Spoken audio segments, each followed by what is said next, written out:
একটা সময় ছিল যখন বাংলা চলচ্চিত্র নিয়ে আড্ডার আসর বসত। তখন হট টপিক ছিলেন মহানায়ক উত্তম কুমার এবং সৌমিত্র চট্টোপাধ্যায়। উত্তেজিত ভক্তের দল রীতিমতো বিভক্ত হয়ে যেতেন। এক দল উত্তমের পক্ষে তো আরেক দল হতেন সৌমিত্রের পক্ষে। যে দুজনকে নিয়ে ভক্তের মধ্যে লড়াই হতো, সেই দুজনের মধ্যে সম্পর্ক কেমন ছিল? কার্যক্ষেত্রে উত্তম কুমার সৌমিত্রের খানিকটা সিনিয়র ছিলেন, ফলে সৌমিত্র সক্রিয় হওয়ার আগেই উত্তম কুমার রীতিমতো বিখ্যাত তারকা।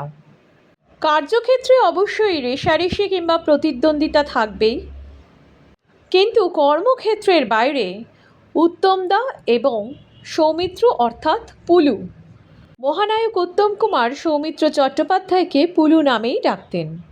প্রখ্যাত পরিচালক তপন সিংহের জিন্দের বন্দি ছবিতে প্রথমবার মুখোমুখি হয়েছিলেন মহানায়ক উত্তম কুমার এবং সৌমিত্র চট্টোপাধ্যায়।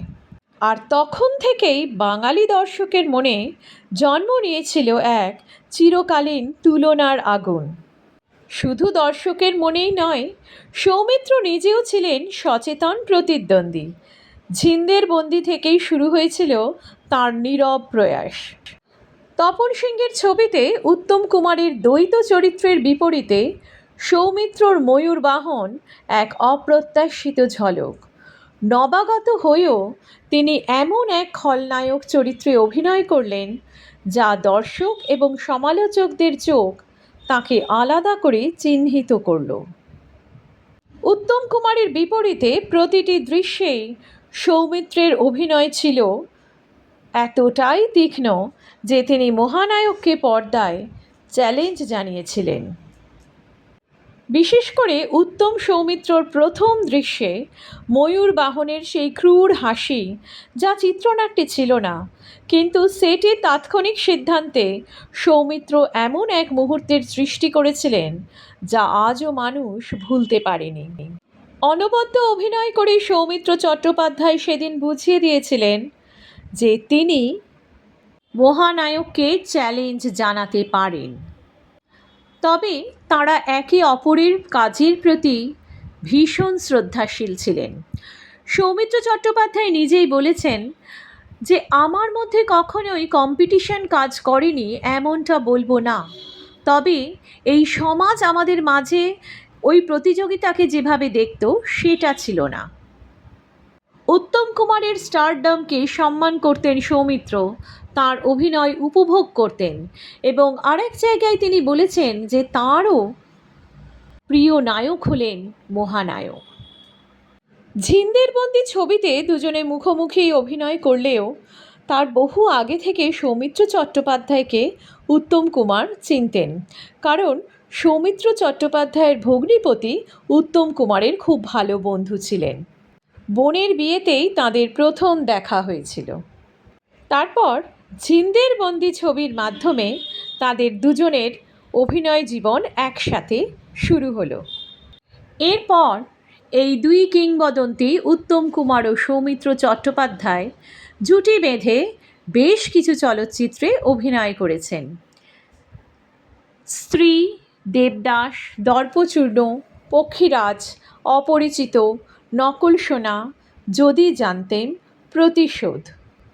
উত্তম সৌমিত্রের এই জুটি বাংলা চলচ্চিত্রের ইতিহাসের অন্যতম সেরা অভিনয় রসায়ন হিসাবে গণ্য করা হয়। এই প্রসঙ্গে একটা ঘটনা বলি। সেবার দিলীপ মুখোপাধ্যায়ের ছবির শুটিং চলছে, একসঙ্গে রয়েছেন উত্তম সৌমিত্র। সেই শটে সৌমিত্র ছিলেন না, ক্যামেরার পাশে মোড়ায় বসে আছেন। একা উত্তমের শট, লম্বা একটা সংলাপ। মহানায়ক উত্তম কুমারের একটা সমস্যা ছিল স্ট্যামারিংয়ের। লম্বা সংলাপের ক্ষেত্রে উত্তম মাঝে মধ্যে আটকে যেতেন। কাজের প্রতি তার এতটাই নিষ্ঠা ছিল যে দর্শকরা কখনোই ছবিতে ওই স্ট্যামারিং বুঝতে পারেননি। তিনি বারংবার সংলাপ অনুশীলন করতেন। অত্যন্ত একাগ্রতার সাথে এই কাজ করতেন বলেই তিনি মহানায়ক। যাই হোক, লম্বা সংলাপের একটা জায়গা আবার বেশ খটোমটো ছিল। বারবার সেইখানে আটকে যাচ্ছিলেন উত্তম কুমার। রিটেক হচ্ছে, কিছুতেই ঠিক হচ্ছিল না। তখন সৌমিত্র উঠে গিয়ে বললেন, আরে এটা বাজে শট, বদলে দিতে বলো না। পরিচালককে ডেকে যদি উত্তম কুমার একবার বলতেন, লাইনটা বলবো না, পাল্টে দাও, সেইটা না করার সাহস কারো হতো না, কারণ তিনি মহানায়ক। কিন্তু তিনি উত্তম কুমার। সৌমিত্রকে বললেন, আরে বস না, এক্ষুনি হয়ে যাবে, এটা ঠিক করে বলে নিয়ে তারপর চা খাবো। পরিচালকের টি ব্রেকের প্রস্তাবও নাকচ করে দিলেন। ৬-৭টা টেক বাতিল হওয়ার পরে উত্তম কুমার হঠাৎ করে সৌমিত্রকে ডেকে বললেন, এই পুলু, তুই একটু বাইরে যা তো। অবাক হয়ে বেরিয়ে গেলেন সৌমিত্র। মিনিট খানেকের মধ্যে পারফেক্ট শট দিয়ে বেরিয়ে এলেন উত্তম কুমার। বললেন, দে তোর ভালো সিগারেট একটা দে। হার্টের সমস্যা ছিল বলে তখন নিজের কাছে সিগারেট রাখতেন না। সৌমিত্র অবাকস্বরে বললেন, একটা কথা জিজ্ঞেস করব, আমাকে দেখে তুমি নার্ভাস হলে কেন? এই কথা শুনলে তো পাগলেও হাসবে।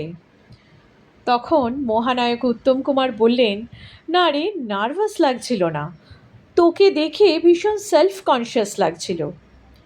কেন? না মানে উচ্চারণের জিভের ওই ব্যাপারটা হচ্ছিল তো, তোর জিভটা পরিষ্কার, ওই জন্য একটু সেলফ কনসিয়াস লাগছিল। এই রকমই ছিলেন উত্তম কুমার, আর এই রকম ছিল সৌমিত্রর সাথে তার সম্পর্ক। তিনি নিজের সীমাবদ্ধতা স্বীকার করতে পারতেন, তিনিই নিজেকে ভাঙার ক্ষমতা রাখতে পারতেন।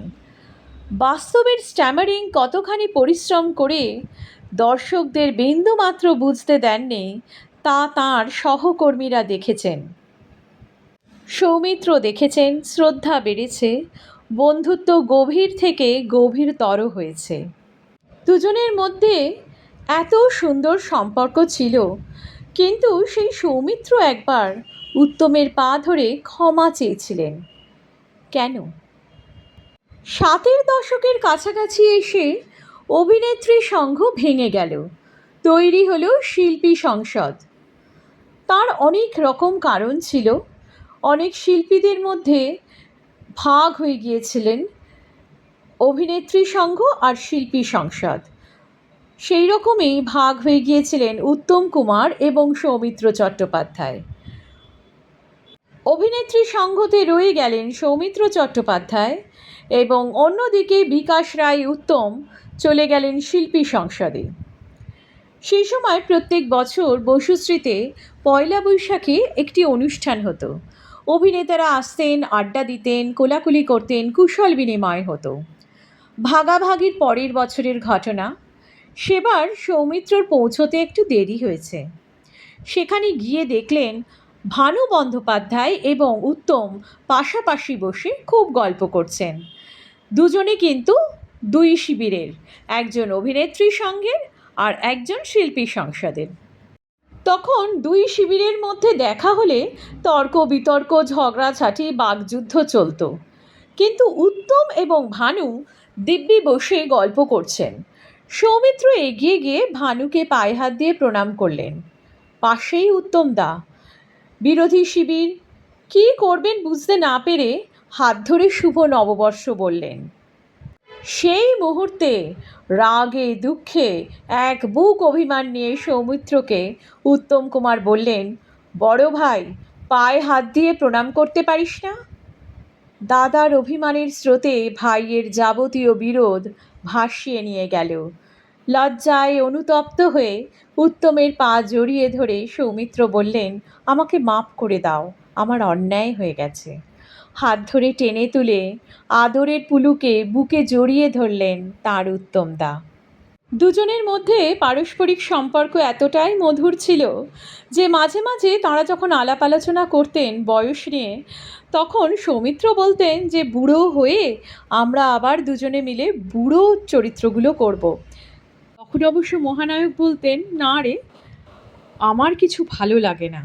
তখন সৌমিত্র বুঝতে পারেননি কথাটার মানে, কিন্তু মহানায়কের অকাল প্রয়াণের পর সৌমিত্র মনে করতেন উত্তম কুমার বুড়ো হলেন না, তাঁর আর বৃদ্ধ বয়সের চরিত্রগুলো করা হয়ে উঠল না।